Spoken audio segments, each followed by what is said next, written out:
처음 오신 분들이 많으신데요. 너무나 환영합니다. 저희 코리안 아우리치는 이번 학기에 사도행전을 중심으로 사도 바울의 삶과 사역을 공부하고 있습니다. 저희가 소망하고 기도하는 것은 말씀을 통해서 우리 코리안 아우리치 성도 한 분 한 분의 마음 가운데 성령 하나님께서 역사하셔서 땅끝까지 가서 제자 삼으라는 우리 주 예수 그리스도의 사명을 더욱더 효과적으로 전하는 그런 감당하는 모임이 되는 것이 저희의 소망이고 또 기도입니다. 그래서 지난 2달간에 저희가 시작한 지가 지금 2달 됐는데요. 3번에 걸쳐서 바울의 성장 배경과 또 바울의 회심, 또 회심 후에 바울이 이제 처음 초기 사역, 그다음에 1차 저번 주에는 이제 성령 전도사님께서 1차 전도의 초반부를 이렇게 살펴보았습니다. 오늘 이제 4번째 시간인데요. 지난 시간에 이어서 바울의 1차 전도여행의 내용들을 말씀을 통해서 살펴보도록 하겠습니다.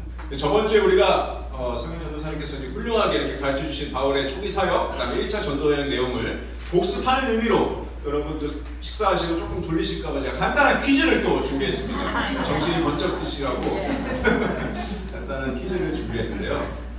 그래서 모르시더라도 그냥 너무 당황하지 마시고 그냥 다른 사람들한테 패스하면 됩니다. 간단한 퀴즈입니다. 자, 바울이 처음에 구원받은 그 도시가 어디죠? 우리 이정환 지사님? 패스하신 분 저기 패스입니까? 다메섹 정답입니다. 정답. 처음에 다메섹에서 이렇게 구원을 받았죠. 제가 지금 이걸 퀴즈를 간단하게 드린 이유가 이렇게 바울의 여정을 우리가 같이 한번 따라가 보고 다시 한번 복습해보자는 의미로 제가 드리는 겁니다. 자, 다메섹에서 구원을 받았습니다. 그 다음에 바울의 행선지가 어디였죠? 우리 지원자매님?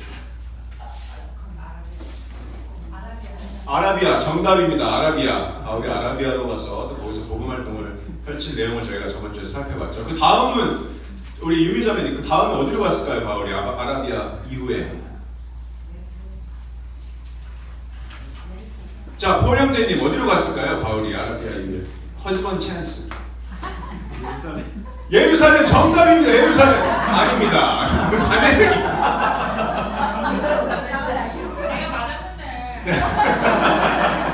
여기서 아내의 말을 잘 들어야 됩니다. 다메섹으로 갔죠. 그 다음에 어디로 갔죠? 다음에 예루살렘으로 갔죠.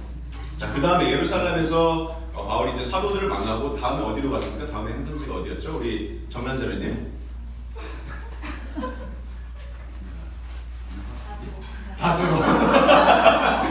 제가 성현장님 이모님하고 봤습니다. 다소로 갔죠. 다소로 가서 우리가 이동하는 바울의 침묵기라고 우리가 저번에 배웠죠. 바울이 이동하는 한 10년간 어떤 일이 있었는지 모르지만 아마 예수 그리스도한테 직접 계시를 받은 그런 시간들이 다소에서 있었을 거라고 저희가 생각합니다. 그 다음에 이제는 다소에 있던 바울을 바나바가 이제 안디옥에서 부릅니다. 그 바울을 기억하고 그 사울을 기억하고 놀랍게 다메섹에서 그리스도를 만났던 그 사울을 기억하고 안디옥으로 데려옵니다. 그래서 안디옥에서 1년간 사역하면서 이제 예루살렘으로 이제 헌금을 하러 갔다 오는 일도 있었지만 이제 전도여행을 시작하는데 구브로에서 시작하죠. 구브로에서 전도여행을 시작해서 저번 주에 이제 살라미를 지나서 이제 섬을 쭉 가로지르는 바보까지 이르러서 거기서 이제 사역을 마치고 그 다음에 이제 오늘 본문에 이제 사도행전 13장에 이제 13절에 보시면 바울과 및 동행하는 사람들이 바보에서 배를 타고 이제 밤빌리아에 있는 밤빌리아는 이제 지역 이름입니다. 이제 버가의 이름이 요한은 그들에게 떠나 예루살렘으로 돌아가고 이제 요한은 어떤 이유였는지 모르겠지만 그들을 떠났습니다. 완전히 떠나서 예루살렘으로 돌아가고 14절에 보시면 그들은 버가에서 더 나아가 비시디아 안디옥에 이르러 안식일의 회당에 들어가 앉습니다. 자, 그들이 이제 저번 주에 이제 보신 차트고요. 바울이 이제 어떻게 이동했는지 지금 구브로 섬이 이제 7번이 구브로 섬입니다. 구브로 섬에서 이제 지금 버가에서 배를 타고 밤빌리아에 이르러서 거기서 이제 비시디아 안디옥으로 오는 여정 가운데 있습니다. 그래서 비시디아 안디옥은 이 당시에 이제 안디옥이라고 우리가 이제 바울이 파송됐던 그 교회는 이 비시디아 안디옥과 이제 다른 안디옥입니다. 이 비시디아 안디옥은 이 당시에 안디옥이라고 불리던 17개의 도시 중에 하나의 도시였습니다. 무역과 상업의 중심 도시였고요. 이 당시 아주 번영을 이루었던 그런 도시였습니다. 또한 주변에 이제 이고니온, 루스드라, 더베를 잇는 중요한 무역 루트의 시작점, 세바스테의 길에는 아주 유명한 그런 무역 루트가 있었는데요. 이렇게 시작점이 아주 중요한 길목입니다. 그래서 바울과 바나바가 이 세바스테의 길을 따라서 이제 1차 전도여행 나중에 이제 안디옥의 이후에 이고니온과 루스드라와 이제 더베를 이제 갔다고 우리가 이제 예상할 수 있습니다. 지금 현재 터키입니다. 이 BCD 안디옥은 현재 터키 지역이고요. 지도를 한번 보시면 이제 버가에서 이제 비시디아로 이제 올라가는데 누가가 이제 간단하게 버가에서 더 나아가 비시디아 안디옥으로 갔다 이렇게 짧게 말씀으로 가르쳐 주지만 이 토레스 산맥이 엄청나게 험준한 산맥이에요. 엄청나게 험준한 산맥이고 이 당시에 강도와 그런 이 당시 그냥 이렇게 지나가는 사람들은 많이 강도당하고 이런 아주 위험한 산적들도 많고 이런 위험한 지역이었다고 해요. 몇 장 사진이 있습니다. 지금 현재 비시디아 안디옥입니다. 현재 비시디아 안디옥에 성전의 터가 남아 있는 상황이고요. 또 저 멀리 토레스 산맥이 보이죠. 그리고 이제 그 로마 시대 이제 건축물, 이제 그 로마 황제를 기념하기 위해서 만들었던 그 건축물의 잔해가 이렇게 남아 있습니다. 그래서 지금 이제 바울이 비시디아 안디옥에 이르렀습니다. 자, 이곳에서 이제 비시디아 안디옥에서 우리는 성경에서 처음으로 기록된 바울의 설교 말씀을 이제 읽게 될 텐데요. 바울의 처음 설교가 아닙니다. 바울은 이미 오랫동안 사역을 해왔죠. 처음으로 성경에 기록된 설교입니다. 자, 제가 말씀을 이제 보기 전에 간단한 질문을 여러분께 또 드리겠습니다. 자, 여러분의 가족이나 친구분들이 여러분들한테 이렇게 질문해요. 만약에 많고 많은 교회 중에 왜 도대체 그레이스 교회에 다니십니까? 어떻게 대답하시겠어요? 여러분 왜 그레이스 교회에 나오십니까? 아니면은 여러분 주위 분들한테 어떻게 우리 교회 그레이스 교회를 어떻게 추천해 주시겠나요? 우리 에미자매님 어떻게 왜 우리 그레이스 교회에 나오라고 이렇게 추천해 주시겠나요? 여기 처음 오신 분들도 계십니다. 말씀을 배울 수 있어서 너무 좋은 말씀입니다. 말씀을 배울 수 있어서 말씀을 많이 배우셨습니까? 노력죠. 우리 서양자매님 우리 그리스 교회를 이렇게 추천해 주신다면 친구분이나 이렇게 우리 교회 오시라 어떻게 이렇게 말씀해 주시겠어요? 우리 교회 올바른 티칭이 있는 곳이어서 감사합니다. 올바른 티칭이 있는 곳. 이종환 집사님 어떻게 우리 그리스 교회를 네? 왜 왔냐고요? 네, 왜 오셨습니까? 왜 이 교회를 선택하셨습니까, 집사님? 다른 교회보다 더 이렇게 하나님 말씀을 바로 가리키는 그런 노력을 하고 그렇게 하시기 때문에 정말 하나님을 바로 알 수 있는 그런 교회. 아멘입니다. 다들 비슷한 말씀이신 것 같아요. 말씀을 전하는 교회, 말씀 올바로 전하는 교회, 또 말씀을 올바로 보면서 하나님을 정말 제대로 알 수 있는 교회. 제가 여기 온 것도 그 이유인 것 같아요. 그리고 또 신학교, 저희 마스터 신학교 지난 한 5년 동안 우리 마스터 신학교를 선택한 가장 중요했던 이유가 바로 하나님의 말씀을 온전히 높이고 그 하나님의 말씀을 온전히 배울 수 있는 곳. 메가더 목사님 여러분 아시겠죠? 메가더 목사님의 설교 말씀이 아마 수십 년 동안 전 세계로 뻗어나갔습니다. 온라인을 통해서 여러 채널로. 지금 제가 예전에 한번 들었는데 베트남에도 어떤 한 산골짜기 마을에서도 베트남 그 한 마을 전체가 그 USB 하나에 메가더 목사님 그 모든 설교가 다 거기 들어있다 그래서 그걸 계속 듣는다고 해요. 그 정도로 하나님께서 이렇게 목사님의 올바른 말씀 선포를 사용하셔서 전 세계 방방곳곳에 수많은 영혼들을 구원하시고 또 다른 복음에서 돌아오게 하시고 또 저 같은 한국 학생들도 이곳으로 불러주시기도 하셨습니다. 제가 처음에 이 교회를 알게 된 것도 메가더 목사님의 설교를 듣고 알게 되었거든요. 그래서 하나님께서 어떻게 이렇게 놀랍게 역사하시는지 비단 메가더 목사님뿐만 아닙니다. 교회 역사를 통틀어서 수많은 신실한 설교자들의 설교를 통해서 하나님께서 일하셨습니다. 하나님께서는 여러 가지 방법으로 그분의 교회를 확장하시지만 올바른 말씀 선포를 통해서 이렇게 교회 역사 2000년간 놀랍게 역사하셨다는 것은 저희가 의심할 여지가 없습니다. 그리고 지금도 하나님께서 역사하고 계십니다. 하지만 이 올바른 설교를 통한 하나님의 역사는 교회가 태동한 이 오순절부터 시작됐습니다. 사도행전 2장에 누구의 설교가 기록되어 있죠, 여러분? 베드로의 설교가 있죠. 그 다음에 7장에서는 또 우리가 누구의 설교를 들었었나요? 스데반의 설교를 들었죠. 그리고 이제 세 번째 사도행전 13장에 이제 바울의 설교 말씀이 기록되어 있습니다. 자, 14절을 보시면 13장 14절을 보시면 그들은 버가에서 더 나아가 비시디아 안디옥에 이르러 안식일에 회당에 들어가 앉으니라. 자, 바울과 바나바는 늘 그랬듯이 유대인이 많이 살고 있는 지역에 오면 항상 회당을 먼저 찾습니다. 바리새인으로 자란 바울한테는 회당은 아주 익숙한 장소죠. 그래서 안식일에 회당에 앉아서 15절 보시면 율법과 선지자의 글을 읽은 후에 회당장들이 사람을 보내어 물어 이르되 형제들아 만일 백성을 권할 말이 있거든 말하라 하니. 이 당시 전형적인 그 유대 회당의 예식 순서는 이랬습니다. 신앙 고백을 먼저 하고 그 다음에 축복서를 읽은 다음에 지금 여기서 15절에서 말씀한 것 같이 모세의 율법, 모세오경, 그 다음에 선지서들을 읽고 그 이후에 이제 랍비가 설교를 하는 형태로 이제 전체적인 의식이 진행이 됐습니다. 그래서 지금 율법과 선지자의 글을 읽었다고 지금 15절에 말씀하고 있죠. 근데 갑자기 지금 앉아있는 바울과 바나바에게 말씀을 전해달라고 이 회당장들이 부탁을 합니다. 아마 추측하기로는 안식을 이미 이전에 회당장들이 바울과 바나바를 미리 만났을 가능성이 크다고 생각해요. 그래서 왜냐하면 여기서 형제들아 이렇게 하는 것으로 봐서 이미 이들이 자신들의 동족인 유대인임을 알고 있고 또 바울이 그 당시에 존매가더였던 가말리엘의 문화에서 바리새인 교육을 받은 랍비라는 것을 아주 알고 있었을 가능성이 큽니다. 바울은 그래서 엘리트 랍비죠. 엘리트 랍비입니다. 어디서 왔는지 출신도 모르는 사람한테 말씀을 전해달라고 하기가 좀 사실 그렇게 생각하기가 좀 쉽지 않죠. 그래서 바울의 반응이 어땠나요? 제가 좀 설교 원고가 지금 준비 안 돼가지고 아니면 제가 준비한 말씀이 없어서 이랬나요? 바울이 어떻게 했죠?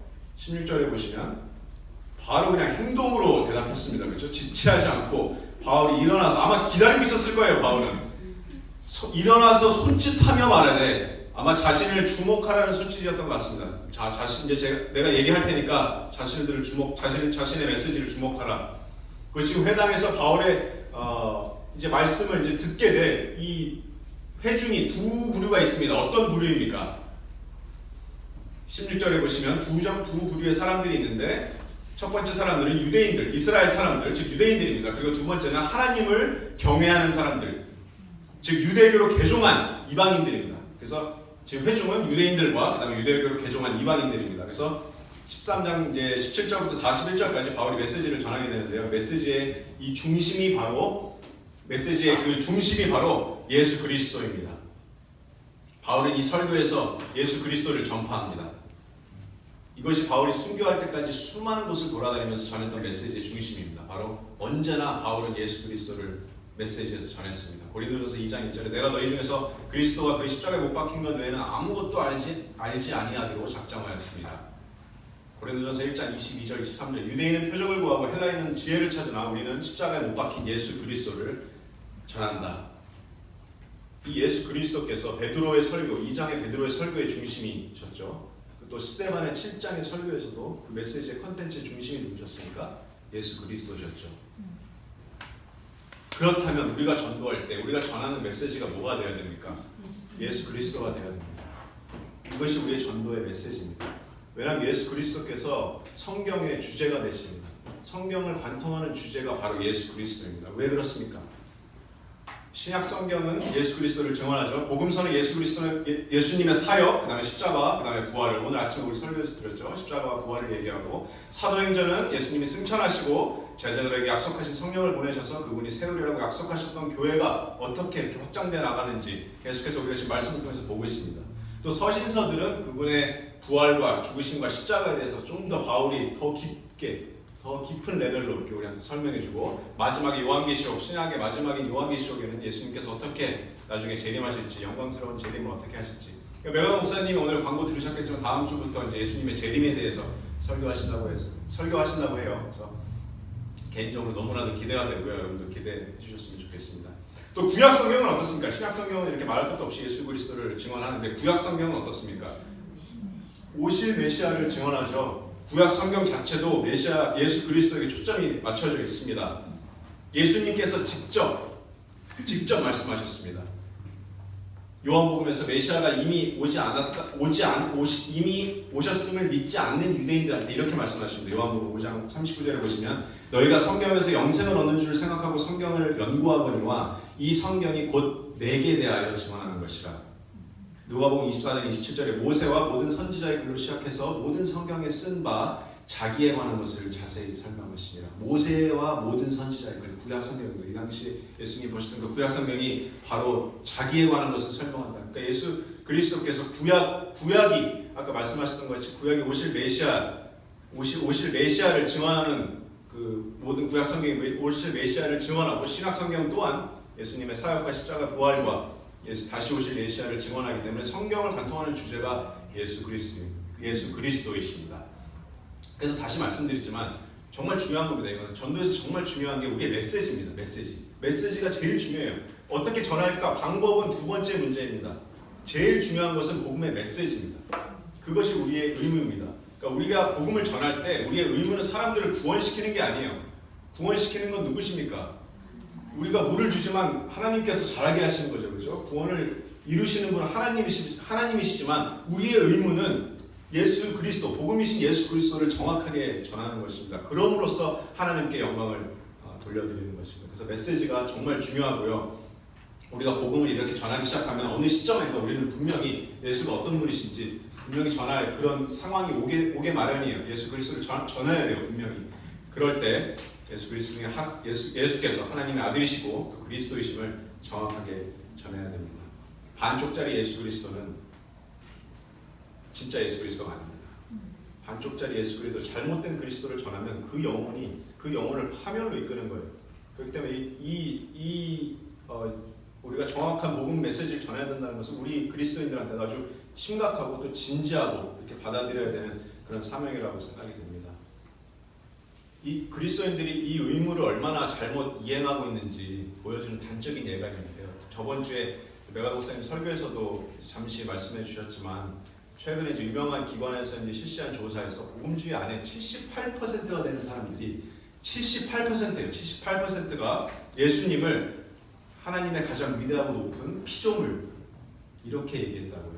78%가 된 복음주의 안에서 우리는 이렇게 같이 예수 그리스도의 하나님 되심을 찬양하지만 아직도 이 복음주의 안에 78%가 되는 사람들이 예수님을 피조물이라고 대답했어요. 이게 심지어 복음주의 안에서도 이런데 세상은 말할 것도 없겠죠. 그죠? 가짜 그리스도가 전해지고 있습니다. 세상에. 예수님이 피조물이라는 것은 단순히 뭐 성경 견해가 다른 정도가 아니에요. 이것은 갈라디아서에서 바울의 표현을 드리면 저주를 받는 다른 복음입니다. 그렇기 때문에 우리는 더욱더 이 복음 앞에서 진지해야 되고 그리스도가 어떤 분인지 정확히 전해야 됩니다. 그렇기 때문에 사도 바울이 예수 그리스도를 어떻게 전파하는지 우리가 말씀을 진지하게 보지 않을 수가 없습니다. 그래서 바울이 이제 설교에서 예수 그리스도를 어떻게 전파했는지 우리가 살펴볼 텐데 간단히 세 부분으로 제가 나눠서 설명드리겠습니다. 첫 번째는 17절에서 23절까지 첫 번째 부분은 바로 예수 그리스도가 약속의 시이심을 전파합니다. 그리고 24절부터 37절까지 예수 그리스도가 예언의 성취이심을 선포하고요. 그리고 이 예언의 성취는 바울이 세부적으로 선구자인 세례 요한의 예언 성취, 그 다음에 십자가의 예언 성취, 그리고 마지막으로 부활의 예언 성취 이렇게 세 가지로 나누어서 예언의 성취자이신 예수 그리스도를 선포하고요. 그리고 마지막 38절부터 41절까지 이제 메시지를 마치면서 구원으로 사람들을 초대합니다. 자, 이제 성령 하나님께서 이 모든 상황을 계획하셨어요. 지금 유대인 회당에서 비시디 안디옥에서 사도 바울이 일어나서 손짓으로 자신을 주목하라고 이제 사람들한테 얘기하고 바울의 입술을 통해서 하나님께서 예수 그리스도를 전파하십니다. 이것이 바울의 설교이기도 하지만 하나님께서 숨을 부리신 살아있는 계시의 말씀입니다. 그래서 설교를 지금 읽어보도록, 너무 중요한 말씀을 한번 읽어보도록 하겠습니다. 13장 17절부터 41절 말씀인데요. 우리 조슈아 형제님 한번 읽어주실 수 있겠습니까? 13장 17절부터 41절 말씀입니다. 바울의 설교 말씀입니다. 13장 17절부터 41절 말씀입니다.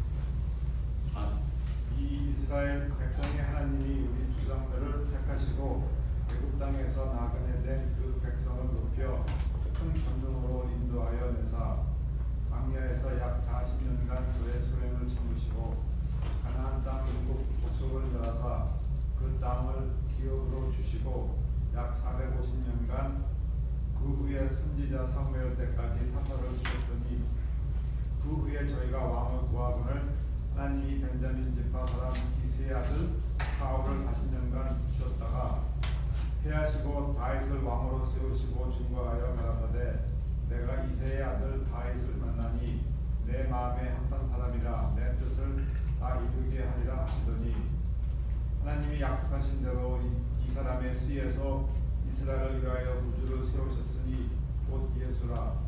그 오시는 앞에 요한이 먼저 회개의 세례를 이스라엘 모든 백성에게 전파합니다.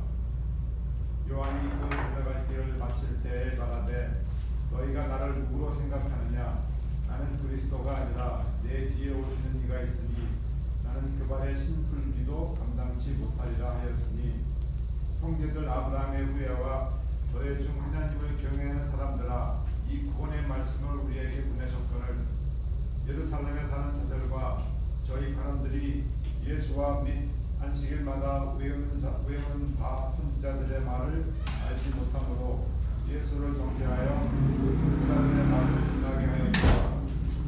죽을 죄를 하나도 찾지 못하였으나 빌라도에게 죽여달라 하였으니 성경에 저를 가리켜 기록한 말씀을 다 통하게 한 것이라.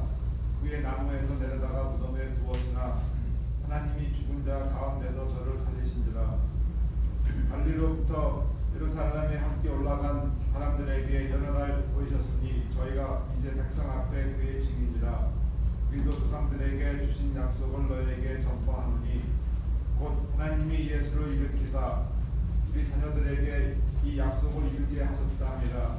시편 둘째 편에 기록된 바와 같이 너는 내 아들이라 오늘 너를 낳았다 하셨고 또 하나님께서 죽은 자 가운데서 저를 일으키사 다시 썩음을 당하지 않게 하실 것을 가르쳐 가라사대 내가 다윗의 거룩하고 미쁜 은사를 너에게 주리라 하셨으니 그러므로 또 다른 편에 일렀으되 주의 거룩한 자로 썩음을 당하지 않게 하시리라 하셨느니라.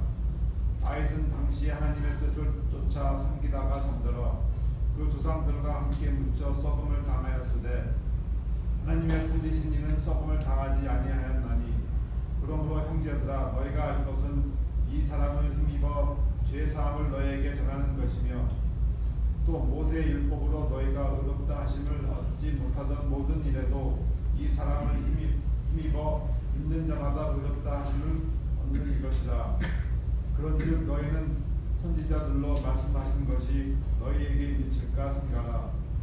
일러스되 보라 멸시하는 사람들아 너희는 놀라고 망하라. 내가 너희 때를 당하여 한 일을 행할 것이니 사람이 너희에게 이를지라도 도무지 믿지 못할 일이라 하였느니라 하니라. 저희가 나갈새 사람들이 거기까지 감사합니다. 긴 구절이에요.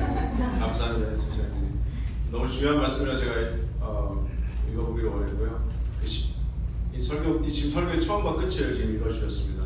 17절에 보시면 이 이스라엘 백성의 하나님이 우리 조상들을 택하시고 지금 이 이스라엘의 백성의 하나님이라고 바울이 지금 말하고 있죠. 지금 바울이 지금 설교하는 장소가 어디죠? 지금 유대 회당이죠. 지금 유대 회장인데 이 바울의 설교는 지금 자신의 민족, 자신의 형제들인 유대인들의 역사, 곧 이스라엘의 역사부터 시작합니다. 근데 또 질문이 있습니다. 또 여러분 지금 졸음이 오실 타이밍이어서 지금 전 예전에도 받았던 질문입니다. 왜 우리가 구약의 이스라엘의 역사를 공부해야 되나요? 왜 구약의 이스라엘 역사가 왜 중요한가요? 지금 많은 사람들은 사실 구약은 그렇게 중요하지 않다. 왜 우리가 이스라엘 역사를 배워야 되느냐? 왜 우리가 이스라엘의 역사가 우리한테 이렇게 중요한가? 이렇게 질문하는 사람들이 많거든요. 어떻게 대답하시겠습니까? 우리 윌리엄 형제님, 왜 우리가 구약의 이스라엘의 역사를 우리가 이렇게 집중해서 배워야 될까요?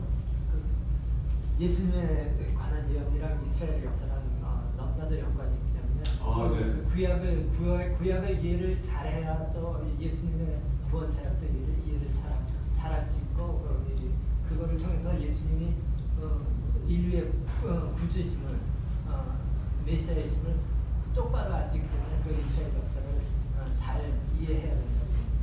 저 앞으로 나와서 지금 바로 강의를 시작하셔도 될 것 같은데요. 너무나도 감사합니다. 너무 갑자기 질문하셔가지고 이제 앞뒤가 없어가지고 너무 앞뒤가 잘 맞았습니다. 너무 감사합니다. 너무 귀합니다. 네, 감사합니다. 구약이 우리가 너무나도 관련이 있죠. 특히 하나님께서 이스라엘을 통해서 스스로 하나님을 계시하셨어요. 그죠? 하나님께서 주권적으로 이스라엘을 선택하시고 이스라엘이 어떤 다른 민족보다 월등해서 하나님께서 선택하신 것이 아닙니다. 우리도 그렇듯이요. 이스라엘을 주권적으로 하나님께서 선택하셔서 자신을 계시하셨고 또 다른 국가에게 자신을 또 계시하셨고 또 신약교회에 본인을 드러내시는 또 계시로 이스라엘을 또 사용하십니다. 이만큼 이스라엘은 중요하고 그렇기 때문에 이스라엘 역사 또한 중요합니다. 그래서 바울이 지금 여기 지금 이스라엘 역사를 이제 설명하는데 주목할 것이 이제 바울이 쓴 동사입니다. 그래서 이스라엘 역사를 설명하면서 17절부터 23절까지 첫 번째 부분 예수 그리스도의 약속의 시라는 것을 이제 전파하는데 여기서 쓰이는 모든 동사가 이제 과거형으로 쓰였어요. 한번 보시면 17절에 보시면 택하시고 그 헬라어에서 모두 다 과거형으로 쓰여졌는데 높이시고 18절에 참으시고 19절에 멸하시고 그 땅을 기업으로 주시고 그다음에 21절에 왕으로 주셨다가 22절에 패하시고 그다음에 다윗을 왕으로 세우시고 이 과거형 동사들의 지금 주어가 누굽니까? 주어가 바로 하나님이죠. 하나님이 이 모든 것을 하셨어요. 그렇기 때문에 이스라엘의 역사지만 우리가 이스라엘의 역사를 보지만 이것이 바로 하나님의 또 다른 주권적인 역사라고 우리가 생각할 수 있습니다. 그렇기 때문에 우리가 히스토리가 아니라 뭐라고 그러죠? His story라고 하죠. 그래서 하나님께서 역사의 주인이 되십니다. 그렇기 때문에 이스라엘의 역사이면서 이것은 궁극적으로 하나님의 역사입니다. 그래서 바울이 이 설교에서 지금 이스라엘의 역사를 7개로 구분 지으면서 설교를 하는데요. 첫 번째는 하나님의 놀라운 주권적인 선택입니다. 17절 절만 봅니다. 이 이스라엘의 백성의 하나님이 우리 조상들을 택하시고 그래서 우리 조상들을 주권적으로 선택하셨는데 우리의 조상, 이들의 조상이 누구죠? 누구를 가리키는 거죠? 아브라함이죠. 아브라함, 이삭, 야곱 이들의 조상을 선택하시고 둘째는 이제 출애굽입니다. 17절 후반부 보시면 애굽 땅에서 나그네된 백성을 높여 큰 권능으로 인도하여 내사 하나님께서 어떻게 애국과 바로의 손에서 그분의 백성을 건져내셨는지. 세 번째는 광야의 이스라엘입니다. 18절에 광야에서 약 40년간 그들의 소행을 참으시고 광야에서 하나님께서 그 백성들을 참으시고 또 기르시고 하셨죠. 그다음 넷째는 가나안 입성입니다. 19절에 보시면 가나안 땅 7족속을 멸하사 그 땅을 기업으로 주시기까지 약 450년간이라. 그래서 모세가 죽고 여호수아가 이끄는 백성이 가나안에 입성했습니다. 그래서 이때까지 이제 애굽에서 400년간의 애굽에서 400년간 이제 노예 생활을 하고 광야에서 40년, 그리고 가나안에 입성해서 땅을 차지하기까지 한 10년, 도합 지금 450년이라고 지금 바울이 말씀하고 있죠. 다섯 번째는 이제 사사 시대 때 이스라엘입니다. 20절 보시면 그 후에 선지자 사무엘 때까지 사사를 주셨더니 사무엘은 이제 첫 번째 선지자라고 성경이 기록하고 있습니다. 그 전에는 사사들이 있었죠. 그래서 사사들이 이스라엘 백성이 가나안 땅에 들어가서부터 왕이 세워지기 전까지 이스라엘 백성을 지도했던 정치 또 군사적 지도자들이었습니다. 또 여섯 번째는 이스라엘의 초대 왕 사울의 통치 기간입니다.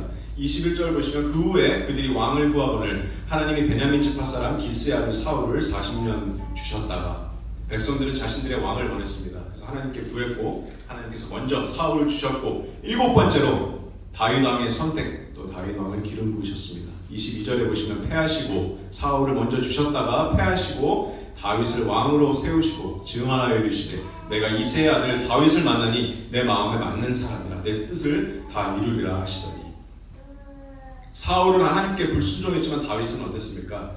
하나님 마음에 합한 왕이었습니다.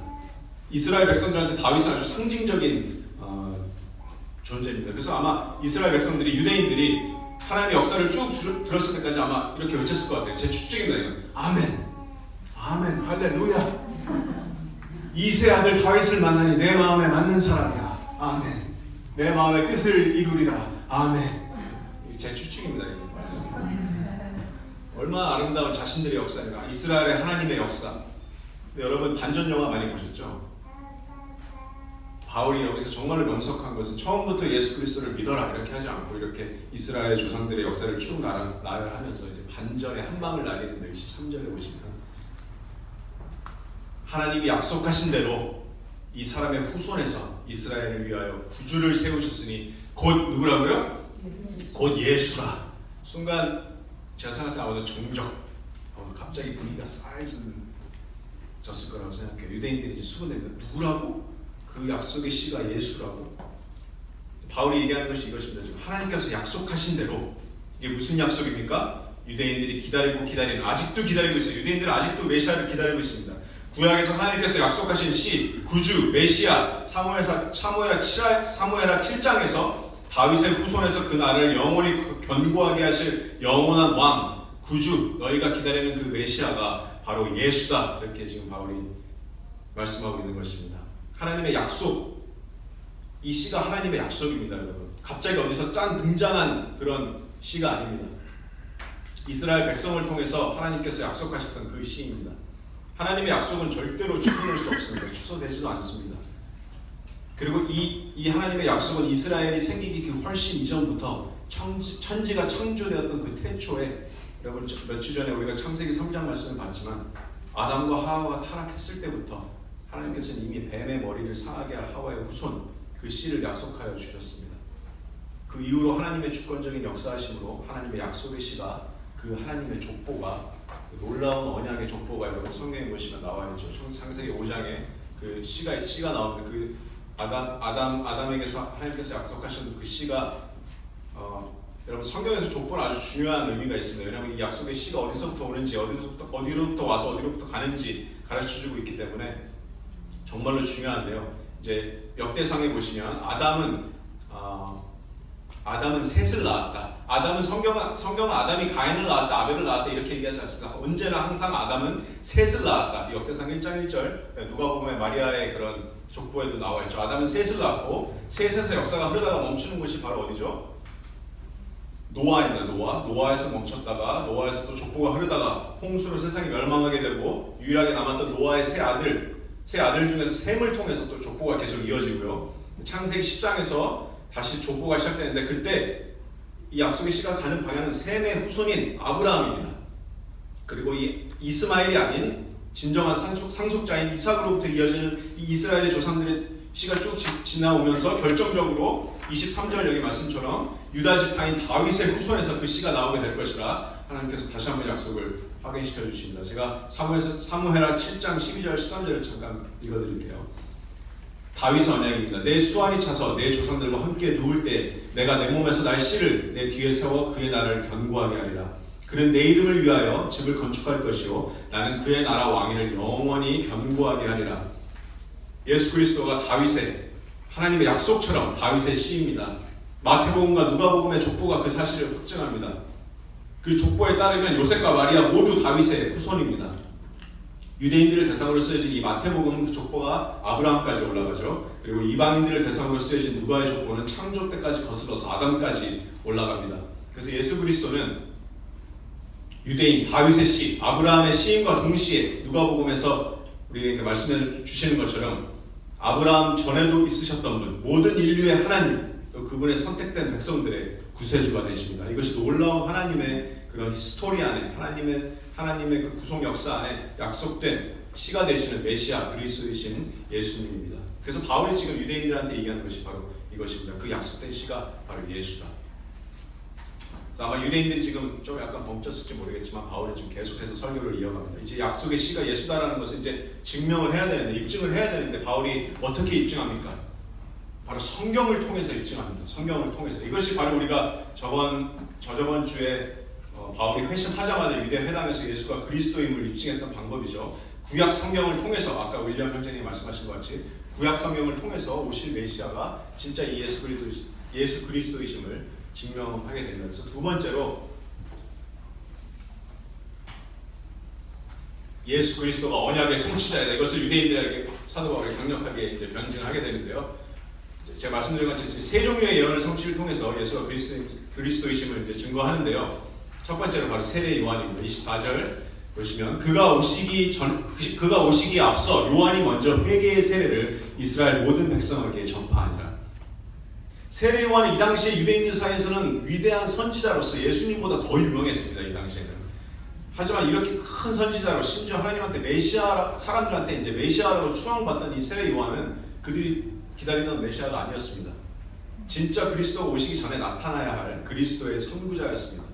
그래서 여러분 아시다시피 모든 사복음서 마태, 마가, 누가, 요한 모두 세례 요한이 이사야서 40장 3절에 예언된 자라고 이렇게 말씀하고 있습니다. 마태복음 3장 1절 보시면 그는 선지자 이사야를 통하여서 말씀하신다라 이르시되, 이사야 40장 3절 말씀입니다. 광야에서 외치는 자의 소리가 있어 이르되 너희는 주의 길을 준비하라. 그가 오실 길을 곧게 하라 하셨으니. 또 이미 세례 요한의 탄생 전에 주의 천사가 요한의 아버지인 스가랴한테 이렇게 나타났었습니다. 누가복음 1장 17절에 보시면 엘리야의 심령과 능력으로 주 앞에 먼저 와서 아버지의 마음을 자식에게, 거스르는 자를 의인의 슬기에 돌아오게 하고 주를 위하여 세운 백성을 준비하리라. 그래서 구약에서 예언된 주의 길을 준비하던 자, 이 예언의 성취가 바로 세례 요한입니다. 24절에 보시면 요한이 주의 길을 준비하기 위해서 한 일이 무엇이었죠? 회개의 세례를 전파하는 것이었죠. 이 회개의 세례는 지금 우리 그리스도인들의 침례와 다릅니다. 그리스도의 주의 오시기를 예비하면서 그 사람들의 죄를 씻고 예수 그리스도 오시기를 준비하는 그 요한의 그 회개의 침례였습니다. 자, 25절을 보시면 요한이 이제 그 달려갈 길을 마칠 때 말하되 너희가 나를 누구라고 생각하느냐? 나는 그리스도가 아니라 내 뒤에 오시는 이가 있으니 나는 그 발의 신발끈을 풀기도 감당하지 못하리라 하였으니.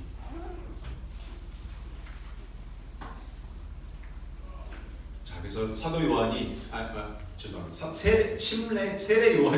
세례 요한이 예수님이 주의 길을 준비하던 자의 예언을 성취한 자였습니다.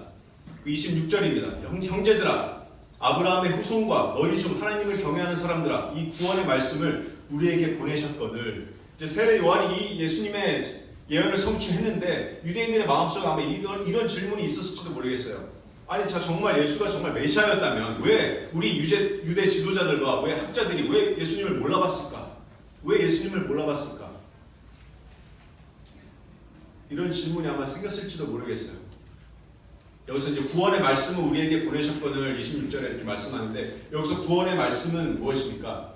위에 23절에 하나님께서 약속하신 대로 다윗의 후손에서 구주를 세우셨다는 말씀이죠. 이 놀라운 구원의 말씀이 우리에게, 즉 이스라엘 백성 우리와 또 이방인들에게 이미 전해졌습니다. 근데 어떤 일이 벌어졌습니까? 그래서 여기서 바울이 두 번째로 이제 포인트로 두 번째 이제 주제로 넘어가는데, 바로 두 번째 예언의 성취의 그 포인트가 바로 예수 그리스도의 십자가에 대한 예언의 성취입니다. 27절에 보시면 예루살렘에 사는 자들과 그들 관리 지도자들이죠. 예수와 및 안식일마다 외우는 바 선지자들의 말을 알지 못함으로 예수를 정죄하여 선지자들의 말을 응하게 하였도다. 자, 예수님이 이 땅에 계셨을 당시에 예루살렘에 있던 유대인들은 지금 조금 전에 지금 바울이 설교하기 바로 직전에 이 회당에서 행했던 것처럼 안식일마다 선지자들의 글을 읽고 계속 읽고 랍비의 설교를 듣고 이렇게 해도 예수님을 알아보지 못했습니다. 알아보는 데만 실패한 것이 아니라 어땠습니까? 예수님을 정죄하기에 이릅니다. 아시다시피 예수님께서는 로마 법정에서도 그 재판을 받으셨지만 유대인들한테도 종교 재판을 받으셨죠. 그들이 예수님한테 붙인 죄목이 무엇이었습니까? 신성 모독의 죄였죠. 유대인의 메시아가 유대 민족에게 버림을 받으셨습니다. 하지만 놀라운 것은 이 모든 것이 선지자들의 말을 응하게 한 것이다. 다시 말하면 이것은 다 예언의 성취였다. 예수님께서 버림을 받으셨던 것이 이사야서 53장 3절에 그는 멸시를 받아 하나님 사람들에게 버림을 받았으며, 시편 118장 22절에 건축자가 버린 돌이 집 모퉁이의 머릿돌이 되었나니. 다시 사도행전 10장 28절을 보시면 죽일 죄를 하나도 찾지 못하였으나 빌라도에게 죽여달라고 하였으니. 아시다시피 빌라도는 예수님을 신문하고 결론을 뭐라고 내죠? 이 사람은 죄가 없다라고 하죠. 근데 이제 유대 백성들이 계속해서 소리 지르면서 십자가에 못 박게 하소서, 십자가에 못 박게 하소서. 죄가 없으신 분이 십자가에 못 박히셨습니다. 하지만 이것은 29절 성경 말씀대로 29절 말씀대로 성경의 글을 가리켜 기록한 말씀을 다 응하게 한 것이라. 얼마나 놀라운 말씀입니까, 여러분? 이 모든 것들이 지금 허투루 일어난 일들이 아닙니다. 그래서 바울이 여기서 힘있게 이야기하는 것은, 봐라, 우리 지도자들이 죄가 없는 예수를 십자가에 못 박았다. 하지만 그것은 성경의 글을 가리켜 기록한 말씀을 다 응하게 하려 한 것이다. 얼마나 많은 여러분 성경 말씀이 응하여졌습니까? 제자들 다 도망가고 예수님께서 이제 본인이 직접 창조하신 그 죄인들한테 옷이 벗겨지고, 군병들은 예수님한테 홍포를 입히고 무릎을 꿇으면서 유대인의 왕이여 이렇게 막 희롱을 하고 예수님께 매질을 하고 침을 뱉고 머리를 치기도 합니다. 하지만 예수님께서는 침묵하셨죠. 이것이 바로 예언의 성취입니다. 이사야서 53장 7절에 그가 곤욕을 당하며 괴로울 때에도 그의 입을 열지 아니하였으며 마치 도수장으로 끌려가는 어린 양과 털 깎는 자 앞에서 잠잠한 양같이 그의 입을 열지 아니하였도다. 그 군인들이 예수 그리스도의 옷을 가지고 제비를 뽑습니다. 요한복음 24장에 그들이 내 옷을 나누고 내 옷을 제비 뽑나이다. 시편 22장 18절에 성취입니다. 마태복음 27장에 십자가 위에서 예수님께서 엘리 엘리 라마 사박다니 하신 이는 곧 나의 하나님 나의 하나님 어찌하여 나를 버리셨나이까. 시편 22장 1절입니다. 또 십자가 위에서 또 상상치도 못한 고통을 겪으시면서 시편 22편 14절의 말씀을 성취하십니다. 나는 물같이 쏟아졌으며 내 모든 뼈는 어그러졌으며 또 이 극심한 탈수 상황에서 숨이 끊어지시기 바로 직전에 내가 목마르다. 시편 69편 성취입니다. 또 19장에 예수께서 이미 죽으신 것을 예수께 이미 죽으신 것을 보고 다리를 꺾지 아니하고 이것은 그 뼈가 하나도 꺾지 아니하리라 한 성경을 응하게 하려 함이라. 시편 34편이죠. 그 한 군인이 창으로 옆구리를 찌르니 곧 피와 물이 나오더라. 이것은 선지자 스가랴를 통해서 예언하신 스가랴 12장 10절 그들이 그 찌른 자를 보리라. 예언의 성취입니다. 계속해서 예수님의 십자가 위에서 예수님의 모든 공생애 동안 그 구약에서 예언됐던 그 모든 예언이 다 이루어집니다. 예수께서 그래서 다 이루었다. 죽기까지 순종하심으로 예수님께서 하나님의 기뻐하시는 뜻을 이사야서 53장 10절에 있는 말씀처럼 하나님께서 기뻐하시는 뜻을 다 성취하셨습니다. 그래서 지난주에 우리가 갈라디아서 마지막 설교에서 들은 것 같이 그 당시에 집행됐던 그런 수많은 십자가들 중에서 이 십자가가 그리스도의 이 십자가가 우리를 죄로부터 구원할 영광의 십자가가 되셨습니다.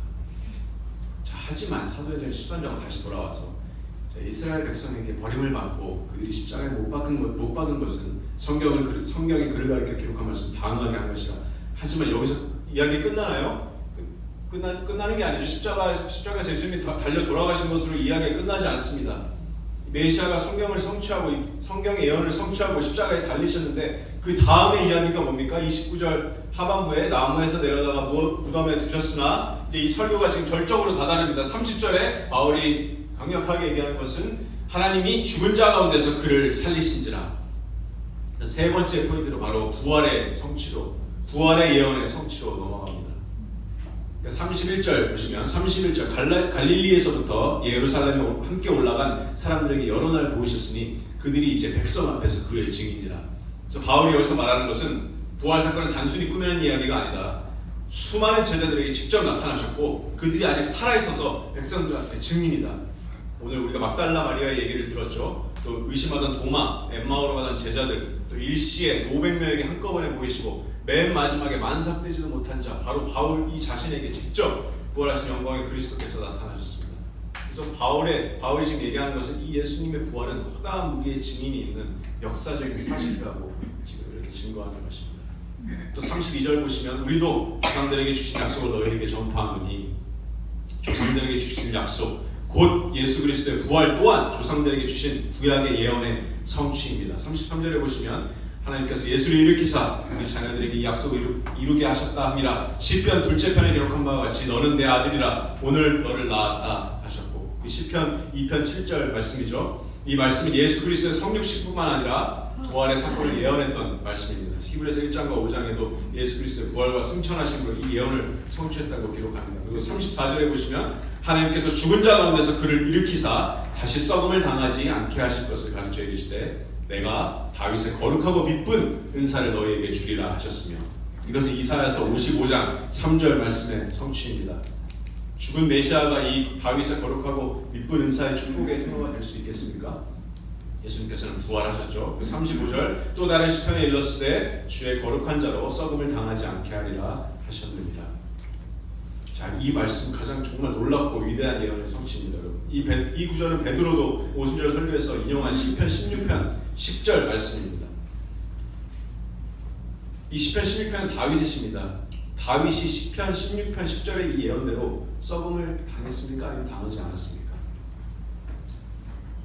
바울이 지금 계속 얘기하죠. 다윗이 조상들과 함께 묻혀 썩임을 당했으면 그럼 이 예언은 다윗을 가리키는 것이 아니다. 다윗이 아닌 다른 사람이 이 예언의 대상이다. 그분이 바로 부활하신 예수 그리스도다. 다윗은 묻혀서 그 육체가 썩음을 당했지만 37절을 보시면 하나님께서 살리신 이는 썩음을 당하지 아니하였나니. 그래서 예수 그리스도께서 이처럼 부활하심으로 예언을 성취하셨습니다. 그래서 바울의 이 설교의 내용처럼 약속하신 시, 우리의 구원자가 되시며 하나님께서 약속하신 시죠. 그 다음에 이 구원의 예언들을 성취하신 메시아 또 그리스도가 되십니다. 여러분 구약의 예언들이 얼마나 이렇게 많이 성취가 됐는지 아마 300개가 넘는 이런 예언들이 이제 그리스도의 초림 때 이미 다 성취가 됐다고 해요. 그리고 나머지 반의 그런 예언의 성취는 예수님께서 다시 오실 때 재림 때 이제 문자적으로 초림 때 그 모든 예언들이 문자적으로 성취된 것 같이 예수님께서 다시 오실 때 재림 때도 그 예언들이 문자적으로 성취가 될 것입니다. 똑같이 그 예언이 이루어질 것입니다.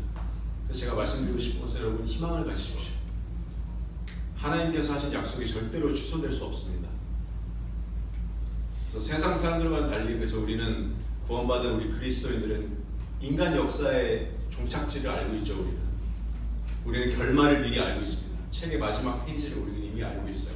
제가 이제 결혼 초반에 지금은 이제 많이 못 보는데 결혼 초반에 이제 영화를 집에서도 이렇게 희인자매랑 이렇게 많이 보고 했는데 항상 그 영화를 보면서 좀 이렇게 항상 원쟁했던 것 중에 하나가 자꾸 먼저 결말을 보려고 해요. 좀 이렇게 좀 무서운 영화나 아니면 좀 긴장있는 스릴러 영화 이렇게 하면 자꾸 결말을 먼저 보고서 보자고. 저는 너무나도 재밌는데 지금 끝이 궁금하고 재밌는 먼저 결말을 먼저 보자고.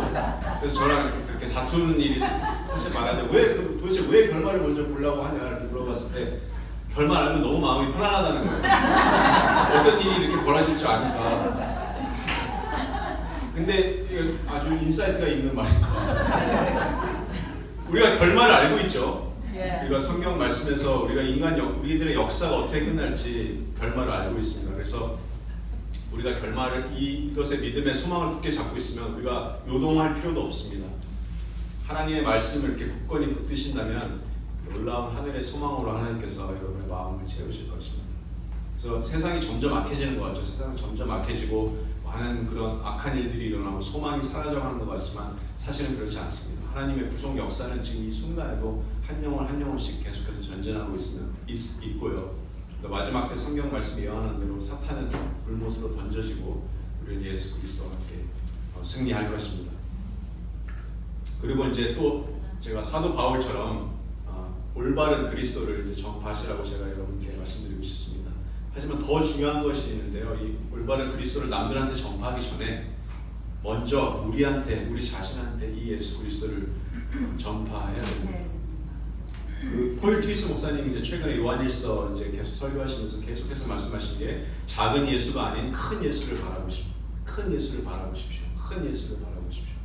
성경을 더 깊이 우리가 묵상하면 할수록 이 예수 그리스도의 그 웅장함과 그런 장엄함이 우리를 압도할 것이고 여러분을 압도할 것입니다. 제가 이제 몇 주 전에 이제 Q&A 메가 목사님과 저녁 예배에 이제 Q&A가 있었죠. 여러분 기억하실지 모르겠지만 그 Q&A 이제 시간에 맨 마지막에 제가 Q&A를 쭉 봤는데요. 맨 마지막에 이제 어떤 어린 아주 중학생 정도 되는 미국 친구가 이제 마지막 질문으로 메가 목사님한테 질문한 게 이제 정말 너무 놀라운 질문이에요. 질문이 어떤 질문이었냐면요. 자, 죄를 죽이는 가장 좋은 방법은 하나님을 향한 더 큰 사랑을 갖는 것이라고 제가 알고 있는데 그럼 죄를 죽이기 위해서 죄를 향한 유혹과 이 끌림을 어떻게 그리스도를 향한 사랑으로 바꿀 수 있나요? 13살짜리가 이런 질문을 마지막에 이렇게 했어요. 그래서 메가더 목사님, 원더풀 퀘스천이요. 원더풀 퀘스천 하면서 이렇게 메가더 목사님 이렇게 대답하셨습니다. 히브리서 1장에서 말씀하신 것 같이 하나님께서는 그 아들 예수 그리스도를 통하여서 우리에게 나타나셨는데 그 그리스도의 그 놀라움과 장엄함과 아름다움에 빠져들면 들수록 그 깊이가 더 깊어지면 질수록 그분의 영광이 죄와 또 죄에 대한 유혹을 압도할 것이다. 이렇게 대답하셨습니다. 그리고 나서 메가더 목사님께서 이제 하신 말씀이 본인이 20년 동안 복음서를 계속 설교하시면서 얼마나 그 말씀에 계시는 그리스도의 영광에 사로잡히셨었는지 그리고 그 말씀을 통해서 그리스도를 바라봄을 통해서 그 성화의 역사가 본인 삶에서 어떻게 나타나시는지 그렇게 말씀을 해주시더라고요. 그러니까 너무나도 동의가 되는 말씀이고 우리가 제대로 소화한 것을 남들한테 전할 수 있습니다. 그렇죠? 내 안으로 들어간 게 없으면 밖으로 나오는 것도 없습니다. 내가 가지고 있는 예수 그리스도가 아주 작고 좁은 예수 그리스도라면 그것밖에 전할 수 없습니다. 그래서 폴 트위스 목사님이 말씀하신 것처럼 큰 그리스도를 사모하시고 그분의 영광을 사모하십시오. 그리고 영광의 그리스도의 복음을 올바로 전하는 저와 여러분이 되기를 이제 소망합니다. 그래서 바울이 마지막으로 이 긴 설교의 대미를 시간이 많이 지났는데요. 구원의 이제 초대로 마지막으로 장식합니다. 이제 예수 그리스도의 부활의 성취가 끝나고 너무나도 중요한 말씀입니다. 바울의 이제 구원론의 정수가 이 단 2절로 요약되어 있습니다. 또한 이것은 우리의 구원론이기도 합니다. 38절입니다. 그러므로 형제들아 너희가 알 것은 자 이제 그리스도에 대한 약속의 씨이시고 그 다음에 그리스도가 예언의 성취자이시고 십자가의 부활과 세례 요한의 예언의 성취와 십자가의 부활과 그다음에 십자가의 달리심과 그다음에 부활의 그런 예언의 성취를 이루셨고 이제 이 예수 그리스도를 믿음으로 이제 의로 이른다는 이런 구원으로의 초대를 38절에 이제 말씀합니다. 그러므로 형제들아 너희가 알 것은 이 사람을 힘입어 죄 사함을 너희에게 전하는 이것이며 39절 또 모세의 율법으로 너희가 의롭다 하심을 얻지 못하던 모든 일에도 이 사람을 힘입어 믿는 자마다 의롭다 하심을 얻는 이것이라. 자, 이 사람을 힘입어 이 말씀에 여러분 주목하십시오. 이 사람을 힘입어 이 사람이 누구입니까? 바울이 계속해서 전했던 약속의 씨 구원의 성취자 바로 예수 그리스도입니다. 이 그리스도를 통해서 죄 사함이 전해집니다. 그리고 39절 이 사람을 힘입어서 모세의 율법으로 너희가 의롭다 하심을 얻지 못하던 모든 일에도 구원을 받기 위해서 유대인들이 지금 모세 율법을 지켜서 온 힘을 항상 다했어요. 자신 율법을 지켜야 되고 율법을 따라야 되고 구원을 받기 위해서 바울 자신 그 또한 히브리 중에 히브리 또 바리새인 중에 바리새인으로서 모세 율법을 지키기 위해서 구원을 받기 위해서 노력했지만 육체의 행위로 의롭다 하심을 받을 유체가 있습니까? 한 명도 없죠. 인간의 행위로는 절대로 할 수 없는 그것을 39절에 이 사람을 힘입어 그리스도를 힘입어서 모든 믿는 자마다 의롭다 하심을 얻는 이것이라. 그래서 바울이 갈라디아서 로마서 그리고 서신서에서 계속 강조하고 풀어서 설명했던 것 믿음은 행위가 아니라 오직 예수 그리스도를 믿는 믿음에서 온다는 오직 믿음이라는 이 놀라운 이 구원의 진리가 이 두 구절에서 압축해서 바울이 말씀하고 있습니다. 예수 그리스도가 하나님과 그리스도이신 것 또 그분이 십자가에서 달리신 것과 부활하신 것 이것을 믿는 모두에게 구원의 은혜가 미칠 것입니다. 하지만 이 구원의 초대뿐만 아니라 바로 40절에 강력한 경고가 뒤따릅니다. 바울의 경고입니다. 40절 그런즉 너희는 선지자들을 통하여 말씀하신 것이 너희의 믿을까 삼가라. 일렀을 때 보라 멸시하는 사람들아 너희는 놀라고 멸망하라. 내가 너희 때를 당하여 한 일을 행할 것이니 사람이 너희에게 일러줄지라도 도무지 믿지 못할 일이라 하니라. 이것은 하박국 1장 5절 말씀입니다. 강력한 경고입니다. 이미 이 심판의 말씀이 예수 그리스도를 거부한 수많은 사람들에게 이미 성취가 됐습니다. 너희가 이 그리스도를 거부한다면 일러줄지라도 도무지 믿지 못하고 멸망당할 이 하박국 선지자의 예언이 그대로 성취될 것이다. 이 예언은 지금도 성취되고 있죠. 계속해서 성취되고 있습니다. 이 같은 분명한 예수 그리스도의 복음을 듣고도 거부한다면 이 멸망의 예언이 믿지 않은 이 사람들에게 미칠 것입니다. 그래서 바울의 이 구원의 초대와 동시에 강력한 심판의 경고입니다. 그래서 이 메시지가 바로 우리가 전해야 할 메시지입니다. 그래서 전도하고 그리스도의 복음을 전할 때 우리는 분명히 그리스도를 올바로 전파하고 또 구원으로 초대함과 동시에 또 심판의 메시지도 동시에 전해야 됩니다. 왜냐하면 그것이 바로 하나님의 말씀의 메시지이기 때문에 그것이 바로 신실한 전도자의 의무입니다. 그래서 이제 설교가 끝나고 이제 말씀 이제 한번 맺겠습니다. 설교가 끝나고 어떤 이제 일이 일어나는지 두 가지의 부류가 있습니다. 그리스도를 받아들이는 무리가 있었고 또 거부하는 무리가 있었고 첫 번째 그룹은 이 그리스도를 받아들이는 무리였죠. 42절에 보시면 주로 이제 이방인들이 여기 이제 유대인들도 받아들였지만 주로 이제 이방인들이 이제 이 구원에 대해서 그리스도를 받아들이게 됩니다. 42절에 보시면 그들이 나갈새 사람들이 청하여 다음 안식일에도 이 말씀을 하라 하더라. 회당의 모임이 끝난 후에 유대인과 유대교에 입교한 경건한 사람들이 많이 바울과 바나바를 따르니 두 사도가 더욱 더불어 말하고 하나님의 은혜 가운데 항상 있으라 권하니라. 44절 놀라운 말씀입니다. 그 다음 안식일에는 온 시민이 지금 거의 다 하나님의 말씀을 듣고자 모이니 성령님의 지금 역사가 일어났습니다. 온 시민 지금 비시디아 안디옥에 있는 온 시민이 지금 다 모였습니다. 여기서 이제 온 시민이라고 하는 것으로 봐서 이제 수많은 이방인의 무리가 지금 여기에 모였다고 짐작할 수가 있습니다. 안디옥에 이제 유대인들이 많기는 많았지만 인구의 대부분이 이제 이방인들이었기 때문에 이것은 오직 성령님께서 행하시는 이 부흥의 역사죠. 이제 47절 보시면 이제 주께서 이같이 우리에게 명하시되 내가 너를 이방의 빛으로 삼아 너로 땅 끝까지 구원하게 하리라 하셨음이라 하니 48절 이방인 이 말씀을 듣고 기뻐해서 하나님 말씀을 찬송하며 영생을 주시기로 작정된 자는 다 믿더라. 주의 말씀이 그 지방에 두루 퍼지더라.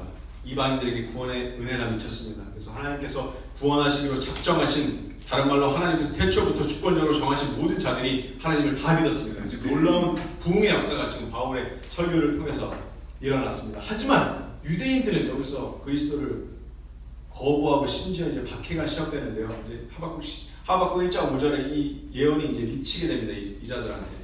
45절을 보시면 유대인들이 그 무리를 보고 시기가 가득하여 바울이 말한 것을 반박하고 비방하거늘 바울과 바나바가 담대히 말하여 이르되 하나님의 말씀을 마땅히 먼저 너희에게 전할 것이로되 너희가 그것을 버리고 영생을 얻기에 합당하지 않은 자로 자처하기로 우리가 이방인에게로 향하노라. 이렇게 이방인들은 그리스도의 그런 말씀을 온전히 받아들이고 기뻐했지만 많은 유대인들의 시기와 또 자신들의 교만함과 또 자기 의로 인해서 그리스도를 받아들이지 못하는 그런 결과가 있습니다. 그래서 이 설교로 인해서 세 가지의 이제 결과가 눈에 띌 만한 결과가 있는데, 첫 번째는 주의 말씀이 전파됐죠. 49절 보시면 바울과 바나바가 지금 막 이렇게 유명해진 게 아니죠. 주님의 말씀이 그 지방에 두루 퍼지게 됐습니다. 주님의 말씀 그 자체가 그 지역 전체에 퍼지게 됐습니다. 말씀의 능력이 퍼지게 됐습니다. 그리고 둘째로 사도들을 향한 조직적인 박해가 이제 시작됩니다. 50절에 보시면 유대인들이 경건한 귀부인들과 신의 유력자들을 선동해서 바울과 바나바를 박해하게 하여 그 지역에서 쫓아내니, 14장에서 보시면 아시겠지만 이제 바울이 계속해서 이 사람들이 따라다니면서 이 박해의 손길을 계속해서 미쳐옵니다. 그래서 갈라디아서에서 우리가 지금까지 살펴본 많은 그런 유대주의자들이나 그 사람들 꽤 있는 사람들이나 아마 이 당시에 이제 영향을 이제 미치던 이런 사람들이 이제 그런 갈라디아 교인들에게 그런 나쁜 영향을 이제 미쳤다고 우리가 좀 추측할 수도 있고요. 이제 세 번째로는 이제 그리스도의 교회가 세워집니다. 51절 보시면 두 사람이 그들을 향하여 발에 티끌을 떨어버리고 이온으로 가거늘 52절 보시면 제자들의 기쁨과 성령이 충만하니라. 제자들이 세워지고 교회가 세워졌습니다. 그래서 하나님의 말씀이, 이 그리스도의 영광의 복음이 이 복음 자체로 큰 힘이 있습니다. 그래서 다시 한번 말씀드리지만 여러분, 우리가 전도를 나갈 때, 우리가 이제 계속해서 전도를 나갈 건데요. 전도를 나갈 때 우리가 가장 기억해야 될 중요한 것이 바로 복음의 메시지, 바로 예수 그리스도를 어떻게 우리가 사람들한테 전하는지, 그래서 이 말씀을 통해서 여러분들이 이렇게 도전받는 시간이 되었으면 좋겠습니다. 제가 이제 시간이 많이 지나서 14장을 더 해야 되는데 제가 14장 간단히 제가 이제 아웃라인만 말씀드리겠습니다. 집에서 꼭 한번 14장의 말씀을 한번 읽어보시고 21절까지거든요. 오늘 본문이 21절까지 바울 1차 전도여행에서 어떻게 이렇게 사역을 했는지, 제가 이거 말씀이 이제 너무나 범위가 좀 넓어가지고 이번에 어떻게 해야 될까 지금 준비하면서, 근데 23장에 이제 바울의 설교 말씀이 되게 너무나도 중요해서 하나님이 이것을 조금 더 집중하라는 또 마음을 주셔가지고 이제 바울의 이제 설교에 대해서 우리가 좀 집중해서 우리가 살펴보았는데요. 그래도 바울의 이제 나머지 1차 전도여행의 여정이 어떻게 되는지 이 아웃라인을 한번 보시고 또 한번 계속 묵상하시면서 이렇게 은혜의 시간을 가지시기 바랍니다. 그래서 여기 14절에 보시면 이제 성령의 능력을 받은 전도자들의 특징이 이제 14장 1절부터 담대함, 하나님의 영광을 구하는 자들, 사람의 영광을 구하는 것이 아니라 자신들을 드러내는 것이 아니라 하나님의 영광을 구하는 자들의 모습이 있고요. 세 번째는 의를 위한 고난과 인내를 받는 인내를 가지는 그런 사도 바울과 또 바나바의 모습을 우리가 볼 수 있습니다. 그래서 다음 주에는 이제 상현 형제님께서 이제 1차 전도여행의 이제 마지막 부분을 정리해 주시고 우리가 15장에 있는 예루살렘 공의회 이 내용을 살펴보도록 하겠습니다. 그래서 오늘 제가 꼭 이제 이 그룹 소그룹 모임을 한번 꼭 하고 싶어서, 우리가 안 한 지가 좀 오래돼가지고요. 그래서 오늘 꼭 하고 싶어서 제가 지금 마치고 우리가 이제 그룹 토의와 질문 시간으로 들어가도록 하겠습니다. 여러분, 제가 기도하고 마치겠습니다. 주님 감사합니다. 예수 그리스도를 하나님의 약속대로 하나님께서 사랑하는 백성들을 향하여 약속해 주신 그대로 예수 그리스도를 우리에게 보내주시고 또 그 그리스도를 믿는 믿음을 우리에게 주시고 우리의 죽은 영혼을 깨워주시고 또 우리가 우리의 죄를 회개함으로 그리스도를 믿고 그분의 부활을 믿으며 우리가 영생을 얻는 그런 놀라운 은혜를 허락하심을 감사드립니다. 우리가 많이 피곤한 가운데도 이렇게 주님의 말씀을 사모하며 이렇게 모여서 말씀을 듣고 또 주님의 백성들과 함께 형제 자매들과 함께 이렇게 교제를 나눌 수 있는 귀한 시간을 주셔서 감사합니다. 우리가 일주일을 살 때 어느 상황에서든지 어떠한 기회가 있을지라도 때를 얻든지 못 얻든지 우리가 그리스도를 온전하게 전파할 수 있는 그런 신실한 주님의 일꾼들이 될 수 있도록 아버지 성령 아버지를 통해서 우리에게 계속해서 역사해 주시옵소서. 이 모든 말씀 예수 그리스도의 이름으로 기도합니다.